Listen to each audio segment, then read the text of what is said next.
In Gaza, local radio stations powered by generators broadcast messages of return. Citizens were urged to reclaim whatever could be salvaged, but also to proceed cautiously as unexploded ordnance still littered many residential areas.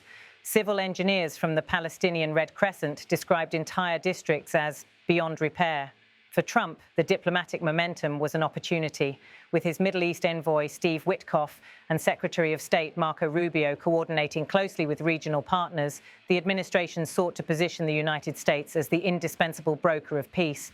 The president's decision to personally visit Israel and Egypt was intended to underscore that commitment and perhaps to carve his own legacy as a peacemaker. Yet, even as Washington celebrated, analysts remained skeptical. Could this ceasefire really hold? Past truces between Israel and Hamas had lasted weeks or months at best before collapsing into renewed violence. But this time, there was a subtle shift in tone. Both sides were exhausted. Both faced internal pressures to stop. And unlike previous attempts, this ceasefire had been backed by a coordinated US-Egypt-Qatar framework, reinforced by on-the-ground verification from the United Nations. As night fell across Gaza, the air was heavy with the sound of silence, a silence that felt both foreign and fragile. From the rooftops of Rafah to the broken streets of Beit Lahia, candles flickered in the dark. Families gathered, whispering prayers that the ceasefire would last through the night.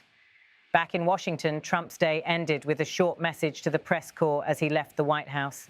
"It's a good start," he said, before stepping into his motorcade. The convoy rolled out toward Andrews Air Force Base, where the presidential aircraft waited to take him eastward, toward a region still reeling from war, but finally, momentarily, at peace. The story of this ceasefire, of weary fighters, displaced families, and cautious diplomats is far from over. But for the first time in years, there is a window, however narrow, through which hope might pass.